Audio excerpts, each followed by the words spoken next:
नमस्कार, अब दुनिया के फटाफट बुलेटिन में आप सभी का स्वागत है और नजर डालेंगे आज के खास खबरों पर। देश के कई राज्यों में मानसून बना मुसीबत। भारी बारिश और भूस्खलन के चलते केदारनाथ यात्रा बीच में रुकेगी। हिमाचल प्रदेश में बादल फटने से 50 से अधिक लापता। दिल्ली में भी बारिश से जनजीवन अस्त व्यस्त। पूर्व ट्रेनी IAS अधिकारी पूजा खेड़कर को एक और झटका। दिल्ली की एक अदालत ने पूजा को अग्रिम जमानत देने से इनकार किया। यूपीएससी के एक्शन के बाद अब पूजा ट्रेनी IAS अधिकारी नहीं रही। भारत में जुलाई के महीने में सामान्य के मुकाबले 9% अधिक बारिश हुई। देश के मध्य क्षेत्र में 33% अधिक वर्षा। पूर्वी उत्तर प्रदेश, बिहार, झारखंड, पश्चिम बंगाल के गंगेय के मैदानी इलाकों और पूर्वोत्तर के कुछ हिस्सों में कम बारिश। जयपुर शहर के विश्वकर्मा इलाके में बुधवार रात से लगातार हो रही बारिश के बाद एक घर के बेसमेंट में पानी घुसा। हादसे में 3 लोगों की मौत।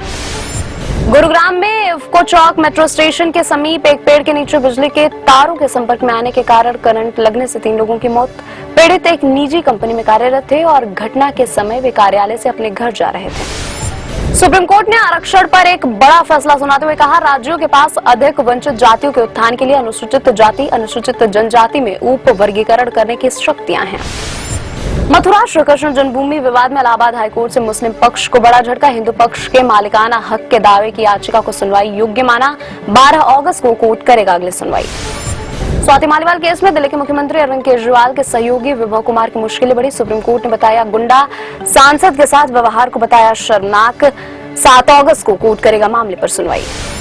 मध्य प्रदेश में लाडली बहनों के रक्षाबंधन पर सरकार की सौगात। 10 अगस्त को खाते में आएंगे 1500 रुपए, बोले डॉक्टर मोहन यादव। 1250 रुपए के साथ 250 रुपए राखी और मिठाई के लिए। आम आदमी पार्टी के राज्यसभा सांसद राघव चड्ढा ने सदन में कहा, भारत में चुनाव लड़ने की उम्र 25 से घटाकर 21 साल की जानी चाहिए। कहा, देश में बढ़ रही है युवाओं की संख्या। झारखंड विधानसभा में बवाल और शोभनीय आचरण के लिए भाजपा के 18 विधायक विधानसभा से निलंबित। मार्शलों की मदद से बाहर निकाला गया। केंद्रीय गृह राज्य मंत्री नित्यानंद राय ने लोकसभा में पेश किया आपदा प्रबंधन विधेयक 2024। यह आपदा प्रबंधन अधिनियम 2005 में संशोधन करके लाया गया है। स्वप्निल कुसाले ने 50 मीटर राइफल 3 पोजीशन में भारत के लिए जीता तीसरा पदक। पहली बार भारत ने ओलंपिक में शूटिंग में जीते 3 पदक। प्रधानमंत्री नरेंद्र मोदी ने दी बधाई।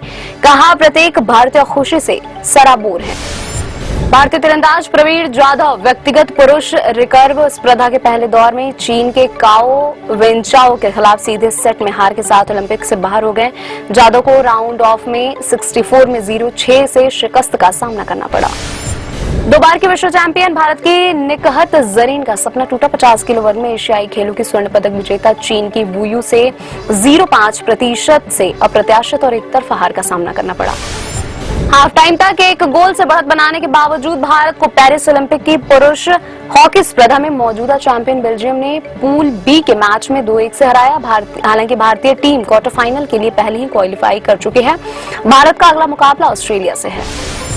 इन्फोसिस को नोटिस पर नैसकॉम ने कहा, इन्फोसिस को 32,403 करोड़ रुपए की जीएसटी मांग का नोटिस उद्योग के परिचालन मॉडल की समझ की कमी को दर्शाता है। शेयर बाजार में जारी है तेजी का दौर। निफ्टी 60 अंक चढ़कर 25,000 के पार हुआ। रचा इतिहास। सेंसेक्स भी 126 अंक मजबूत होकर 81,868 अंक के रिकॉर्ड ऊंचाई पर बंद हुआ। प्राइम वीडियो ने वेब सीरीज सिटाडेल हनी बनी के रिलीज डेट का किया ऐलान। सीरीज का टीजर भी हुआ रिलीज। वरुण धवन और समांथा रुद्र प्रभु आएंगे अहम किरदार में नजर। 7 नवंबर 2024 को रिलीज होगी सीरीज। 15 अगस्त को 5 फिल्में बड़े पर्दे पर देंगे दस्तक। इससे 2 खेल खेल में वेदा होगी रिलीज। इसके अलावा साउथ मूवी तंगलान और रघु थाथा भी देंगी दस्तक। ये थे आज के फटाफट बुलेटिन और ऐसे ही ताजा अपडेट्स के लिए बने रहे हमारे साथ, यानी कि विजिट करें वेब दुनिया पर।